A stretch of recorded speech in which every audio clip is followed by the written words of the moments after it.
Nako, nagbabalik kami. Ilalabas na namin ang mahiwagang salamin sa inyo dahil itong portion na ito, syempre, kailangan ano tayo? Tignan natin ang mahiwagang salamin at iharap natin sa ating guest ngayon at makilala natin siya ng gusto. Unahin na natin si Boy, Boy Abunda. Boy Llamas. May mga katanungan ka ba sa ating guest ngayon? Sekretary, marami tayo tatanong sa inyo tungkol sa ginagawa nyo, sa trabaho nyo. Pero isa rin gusto Trabaho lang, ha? Trabaho lang. Trabaho lang. No? Delikado Pero to. isa rin gustong marinig ng ating mga tigapakinig ay yung personal mong buhay. No? Wala ano ko ba? ni buhay ko. Ano ba ang paborito mong pinapanood Yako! sa Netflix, no, sa Amazon Prime? Ngayon ang pinapanood ko sa Oo. Netflix yung The Abandoned. The Abandoned, yung mga western yun eh. Bago yun. Bago nun yung bago Yellowstone. Tsaka yung mga prequel niya. Hindi, at least in that genre, yung dalawa yun very well written. Tiga Cavite talaga kayo. Mahilig kayo sa mga cowboy, ha? Wild West talaga nasa utak nito. Yeah, I like well written shows. I rewatch West Wing all the time. Talaga may West Wing pa. Kompleto ako noon, yung West Wing, no? Alam mo mga galawan, syempre, ng mga Dahil yung pinagsama-sama nilang iba't ibang presidente sa isang presidente. Yun, yung karakter, yung ginawa nila ron. May Secretary, pahiwatig ka. anong paborito mong, sinong paborito mong author? Anong paborito mong basahin? Yan. Puro non-fiction ang binabasa ko eh. So, ang last 3 books na binasa ko yung kay Yuval Harari. Yung Homo Deus.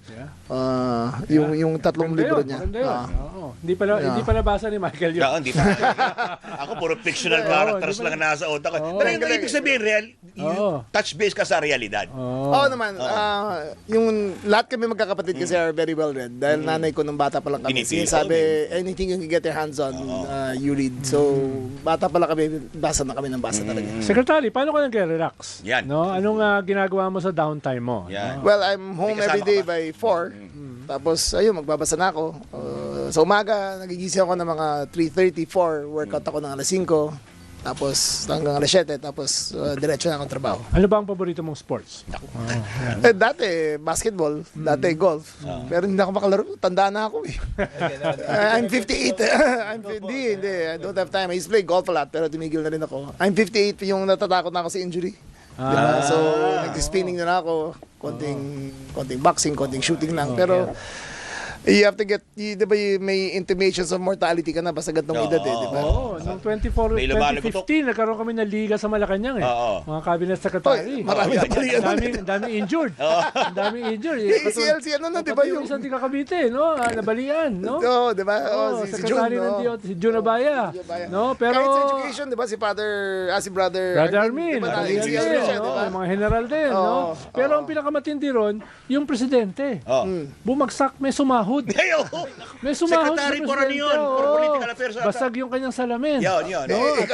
Ikaw Butik sa mabalian, no? May video, may picture. No? Kaya proud ako noon dahil ako lang ang nakasahod sa presidente na hindi na EJK. No? Na hindi na EJK. Oo, ganun katindi yung boss ko noon. No? Kahit sahurin mo, papatawarin ka. Although mga 3 buwan kang minumura. Pero matanong ka lang. Yan. Sino yung ina-admire mo na politician sa ngayon? Na nasa government. May ina-admire ba kayo or you look up to? Well, there is always the standards of Abraham Lincoln, the standards of Winston Churchill. Ayun yung mga, I think, for me, in contemporary times, the most important political May figures. statesmanship.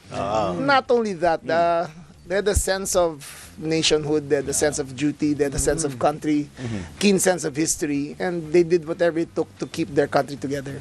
So, ayun ang Paborito ko rin si Churchill dahil asshole yan eh. No? Hindi ko makalimutan yung sinabi niya. Don't disturb me while I'm disturbing you.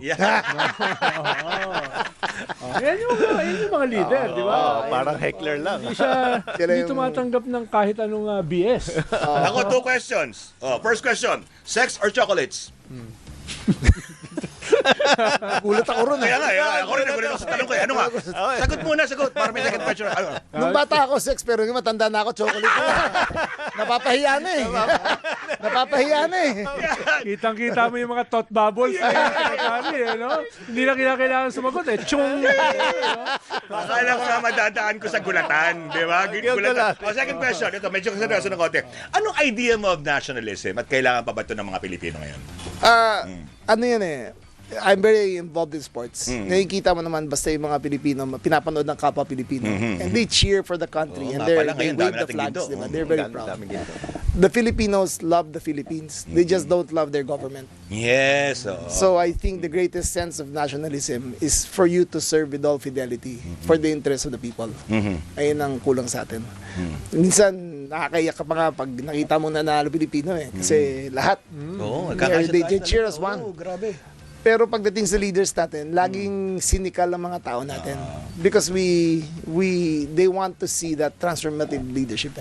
So that for me is the supreme test of being a leader. So, papaalap ko na kagad. Anong dapat ba ipinapakita ng isang tunay na leader para magkaroon ng sense of, good governance naman at maibalik ang tiwala sa Well, those standards are easy. But it's the vision of what it takes the country to move it forward. Of how to uplift people from poverty, not by mere words alone, but by really transforming housing, transforming job opportunities, transforming education. Ayun yung mga core issues na kulang sa Pilipinas eh. So, and I'm very glad to be serving under the president kasi the other day lang meron kaming cabinet meeting, cluster meeting. Ang number one, ang pinag-usapan namin for 2 hours was PhilHealth. Kung paano namin, how to make the middle class benefit more. Kasi ang benefit ng middle class tsaka ng indigent, pareho lang eh. So dapat yung middle class na nagsasubsidize sa lahat, may konting added benefits dapat ang middle class. So gumagawa kami ng package para doon. Ganda niya kasi saka naging fulfillment po yun, di ba, Sek? Sa BICAM, ito yung latest development po, guys. For the first time daw, no, Sek? Ano? Mahalaga yung sabi ni Kwan ni Secretary John B. Cremulya na Filipinos love their country. They do not necessarily love their government. Yun, Easily kasi sa lahat ng surveys, hindi ko alam dito sa katabi natin, survey firm, more than 90% ng Pilipino ay galit na galit sa invasion ng China Yun, sa ating teritoryo. No? Kaya makikita mo na handa silang magpakamatay para sa ating bansa. Ipaglaban ito. No? Yung lolo ko, tsaka yung mga tsuhin ko, tatay ko, lahat yung guerrilla nung panahon ng Hapon. No? Ang kulang, dahil hindi pa nila ganun kamahal ang gobyerno, ay yung gobyerno, bigyan sila something to live for. Diba? Something to Tumaas fight for. yung standard of living nila, dumami yung kanilang benepisyo, mabawasan ang corruption, then mas lalo nilang ipaglalaban ang ating bansa. Yan. No? Ganda na, no? Yun yung tingin kong hamon sa gobyerno in the next few years. Yung sinabi ni Isaac kanina about yung PhilHealth na pag-usapan nila ng Pangulo, itutuloy ko na ha. Ngayon po, for the very first time sa BICAM, kumpleto daw ang hiling at sinasabing budget ng PhilHealth. Ang ganda, no? Kapag transparent yung ating gobyerno.